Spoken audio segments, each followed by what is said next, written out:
3 sons and 4 grandchildren of the political leader of Hamas have been killed in an Israeli airstrike on their car in Gaza. Ismail Haniyeh, who lives in exile in Qatar, has been actively involved in negotiations to broker a ceasefire with Israel in return for some of the more than 100 hostages still being held by Hamas. He now says the killing of members of his family will not change demands for a permanent end to the fighting and the return of displaced Palestinians to their homes. Israel has confirmed the strike, describing the brothers as Hamas military operatives. Jeremy Bowen has the very latest from Jerusalem. 3 missiles hit the car in the Al-Shati refugee camp in Gaza City. Ismail Haniyeh's 3 sons and 3 grandchildren were killed, along with their driver. Witnesses told local journalists that they were visiting bereaved families. The Israelis said they attacked to stop the men committing an act of terror. The dead man's father is the senior Hamas political leader deeply involved in ceasefire talks.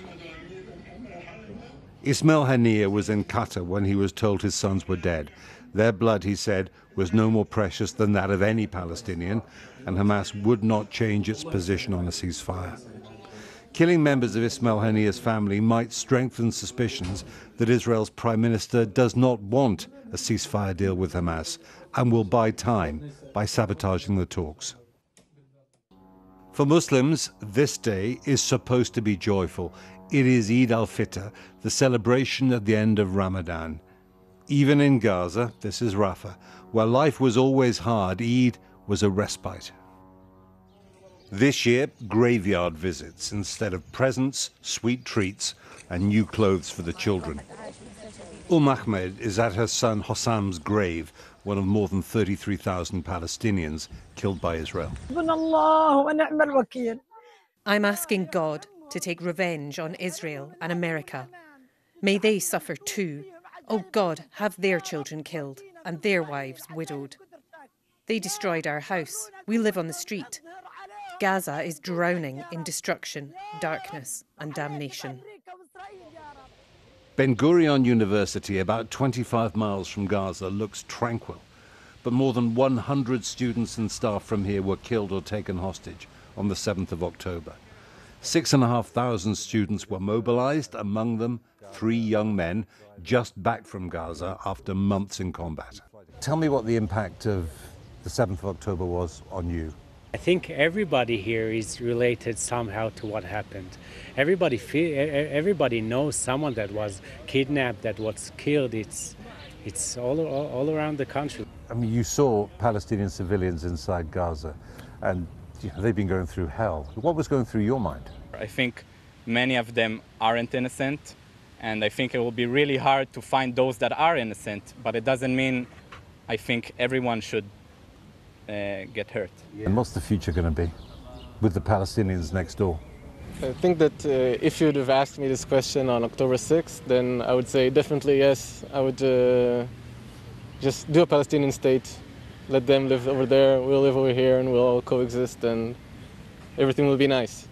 But after October 7th, it seems clear to me that they don't want it as much as I wanted it. Of course, I prefer to be here in the university, to study, to go and drink my coffee instead of going fighting a war. Like a war, it's not fun going to fight in a war, but sometimes it's necessary, and in this situation, it's necessary. I mean, it's a two-way street, sort of.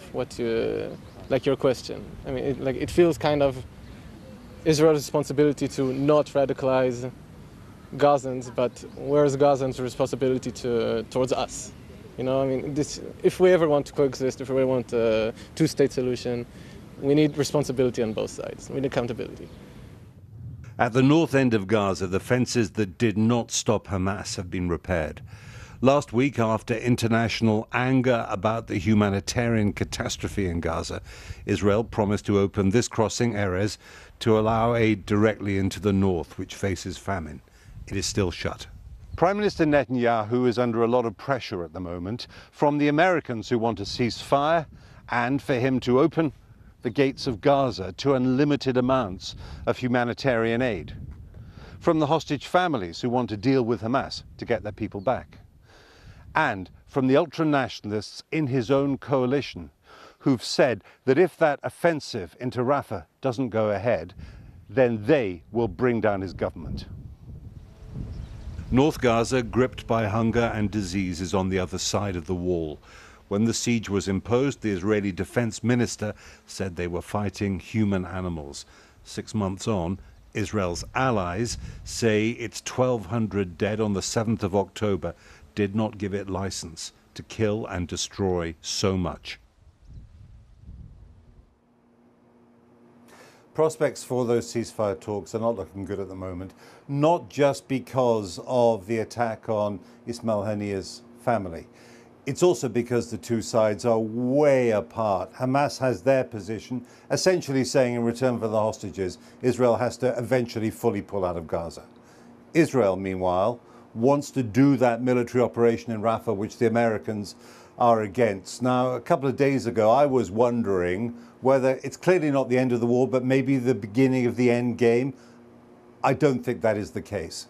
I think now that it's clear that there's a lot more to go in Gaza, but more than that, in the wider Middle East war between Israel and Iran and its friends, that could escalate too. Israel tonight is on high alert because of warnings relayed as well by the Americans of an Iranian strike of some sort on Israel, and that would be in retaliation for the assassination that Israel mounted in Damascus last week of a senior Iranian general and other senior officers at their diplomatic compound in the Syrian capital. So I'm afraid to say again that the war in Gaza, no chance of it ending soon, I'd say, and the wider war in the Middle East, the sad and sorry steady escalation, perhaps to something worse.